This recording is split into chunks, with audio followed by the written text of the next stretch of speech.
Okay, so how do I switch this on? Volume mode. I can't feel a thing. Oh well. Nope, still can't feel a thing. Okay, that doesn't work.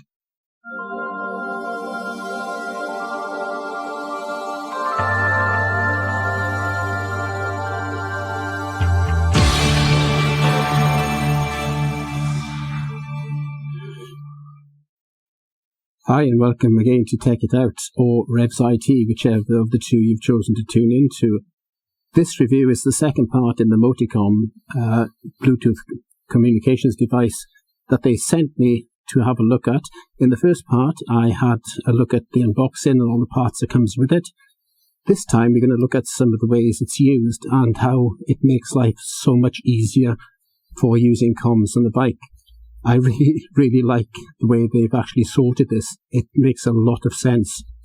First of all, as you saw at the beginning, trying to use a comms set such as this on a helmet, especially a PJ, where the comms unit is at the back, can be really difficult. I have to state at the beginning, I'm not actually speaking through the Motikom at the moment. I'm using the lavalier mic. It's really difficult to record from a headset, as you can imagine. Anyway, to switch it on, all I have to do is twist the two little knobs. I get a nice loud hello and a battery level announcement in my ears, so I know I've got a full battery. Switch it off, you just take the two knobs again, twist them inwards, and it switches off with a goodbye. As you can see, I'm using my thickest pair of gloves for this deliberately, so you can see exactly what it's like to actually use. Anyway, switch them back on again. There you go.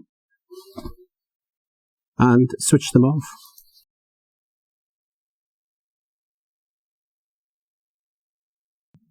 Now there is a second way of switching them on as well. I'm not sure why you use it, but you can use it. And that's by turning just the one inwards. Hold it for 4 seconds. There you go. And it switches back on again. So that's just this one here. Turn it and hold it. 1, 2, 3, 4. There you go. And it switches on. So that's the on-off functions. Now the other functions are really straightforward as well. Okay, so now we've got it all set up, it's all switched on, and we're ready to go. And you get a phone call. Okay, sometimes you can take it, sometimes you don't want to take it, simply because you may be in a particularly difficult stretch of road or in traffic, you don't want to actually take the call. You can set up your phone to answer automatically or reject automatically. But if you want to do it manually, you just take the knob there, twist it outwards once, let go, and you receive the call. Start talking. If you don't want to take the call, take the knob, twist it inwards, rejects the call. Simple as that. If you then perhaps want to redial the last number that you used, simply just take it, hold it outward for a couple of seconds, leave go, and it dials the last number for you. So, okay, now you've taken the call, you're talking away, somebody interrupts, you say, hang on a second, you have to mute. So you just take the knob, hold it out for 2 seconds, mutes the call for you. Similarly, unmute, do the same again, and it unmutes.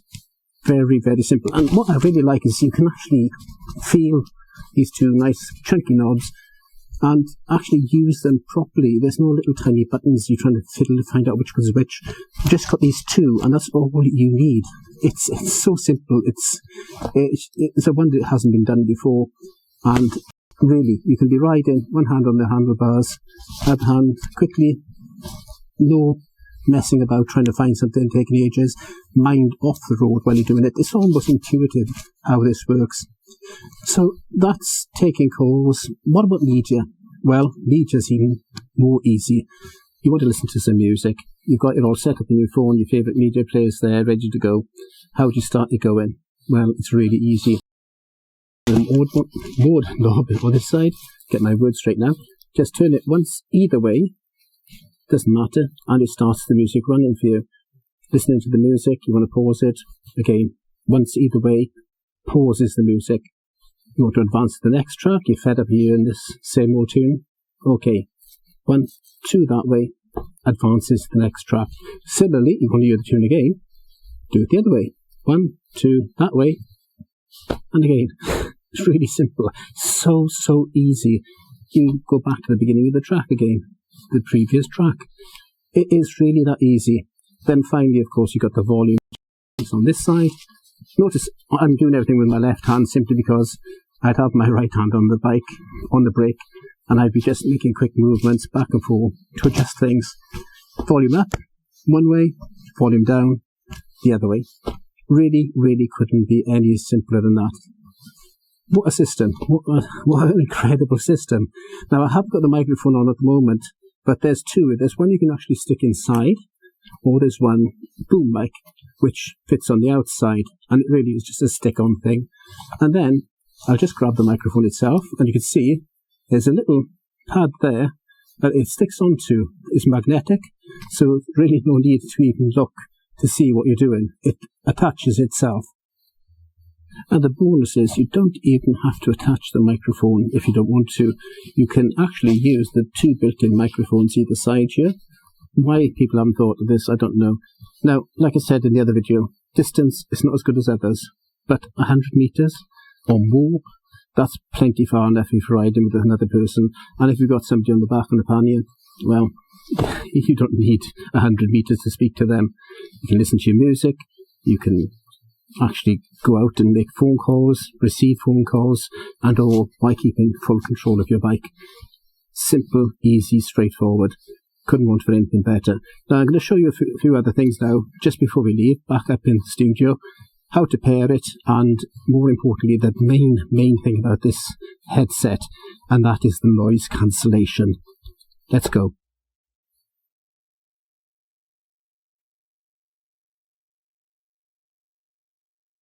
Okay, so we're back in the studio now, and we're going to have a look now at setting up the Bluetooth, pairing it both to the second headset and to the phone, and also go through the noise suppression system that comes with it.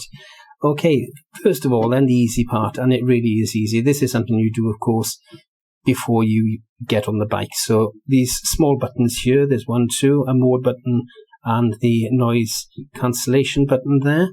And what you do basically is, for pairing to the phone, press and hold the two together, and you'll hear the voice saying pairing to second headset.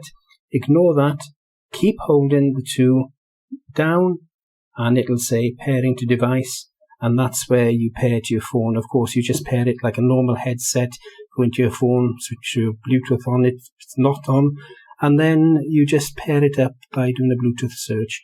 Choose the headset, and away you go, all done. Now then, the next part is pairing to the second headset. Well, obviously you just heard me say, if you then press and hold these two down, what will happen, you'll hear the voice, pair to the headset, and so long as this second headset is within a short distance, a couple of feet, it'll find it, it'll pair to it, and everything will be set up, all done. Simple, easy. Now then, the next part is the noise suppression, and this is the pinnacle of it, really. This is the best part of it, the bit that really gets me enthusiastic about this headset. Noise suppression is important because what it does, it cancels out the noise from the road, from the wind, from the engine, from the exhaust, and it stops it damaging your hearing or possibly causing damage to your hearing. Lots of wind noise, especially when you get off a bike after a long ride, you'll find your hearing isn't as good as it should be, and after many journeys like that, you may find you're actually suffering from hearing loss. What we do then to set this up, now we have 5 modes, and we use this second button here. This is the noise cancellation button. The first setting, one press, is the default mode anyway. It's already set to that when you switch it on, and that is full noise cancellation. And what that does basically is how do I explain this? It sends an opposite signal, sound wave, into your ears through the earbuds to the noise that is coming in from the bike or the outside environment, shall we say. And what the two waveforms do, they're out of sync, so they cancel each other out. So basically, the noise is cancelled out. If you think of two waves, if you ever sit in your bath and you make a wave in the bath, if one wave goes from one end and hits the wave coming from the other end, it flattens out, it cancels itself out. The same with sound. That's how noise cancellation works. This is a hybrid system. This is an even more advanced system than that, of course. That's just a basic description of how it works. But one press puts you into full noise cancellation mode, and it's in that mode out of the box when you switch it on. Two presses puts you into the noise cancellation mode, but at a lower level. So you can hear a little bit more of the ambient noise, a little bit more of the noise around you. So you may want to hear your exhaust as you're going down the road on a short journey sometimes. So that's the type of mode you'd want to be in for that. The third mode is the mode which puts you into the mode that you would normally hear inside your helmet. So you press it 3 times and you'd hear the sound that you'd normally hear inside a helmet. And again, you may want to do that for short journeys or just for hearing the bike now and again, but not for longer journeys. Longer journeys, you really need to be in the full noise cancellation mode for the best protection. There are 2 extra modes. The first of them is if you press this 4 times. What that does is it takes the sound from outside and feeds it into the earbuds. Why would you want to do that, you might say? It's supposed to be noise cancellation. Well, if you're in the fuel station or in a shop, you want to talk to the teller or pay for your fuel, and you're standing there with your helmet on, very often it's very difficult to hear what somebody is saying. And if you've got these nice firm-fitting earbuds in, it's going to be even more difficult. So what that 4th button press does is allows sound to come in and be fed into your ears so you can hear what's going on around you. So if you're paying for your fuel, paying for your shopping, whatever, you can hear what's being said and you can answer without probably shouting. So you think, you usually do when you can't hear people properly. I don't know why that is. Anyway, there is also a fifth option on this. So if you press it 5 times, it actually enhances the sound coming in, so it boosts the sound. So there are people talking very quietly or whispering, or just across the forecourt, across the other side of the shop. Instead of shouting your head off to them, you can actually hear them quite easily because it boosts the sound coming in. I think that's a great addition, really. The best part, of course, is the sound suppression, sound cancellation, but that sound enhancement for when you need it is a really, really good idea. Now, I did mention when we were in the garage about the headset microphone, and this is the little plate that you get the 3M stickers to put on the side of your helmet, and then this is the magnet, and all you do is click it on there, and it clicks in. You can get in. Have I got it the wrong way around? I probably got it the wrong way around. There you go. I had the wrong way around. So there's the earbud, the cable for the earbud. So you just put it there and it's on. And then it's connected to your helmet. If you take this off, you can just pull that off. You don't have to take the whole shebang off just to get this off from around your neck. Now this has a normal input for a microphone. So you can either use an internal soft microphone such as this and plug it in, so that will be fixed in the helmet all the time, or you can use, if you prefer a boom microphone, the boom microphone. All this is supplied with the kit, so again you can plug that in and away to go. Or if you have your own system, perhaps you've got something set up with your camera, you could have a splitter. That's a good idea, actually. I might try that. I didn't think of that. Oh, I can use this for my GoPro Hero Session 5. With a splitter, I can feed I can feed the voice into the headset and into the camera at the same time. That's excellent. Okay. Yes, there you go. That solves a problem, doesn't it? Okay. Anyway, back to where we were. So you can plug the headset in, or you can plug the soft one in, and then away you go. That's always stuck to the side of the helmet with the 3M tape. You can easily take 3M tape off, of course. Now, one thing I will say about this headset is it is extremely comfortable. my Bluetooth comms unit that you saw at the beginning, it has speakers stuck inside either side, of course, by the ears, but they press hard against the ears and they hurt.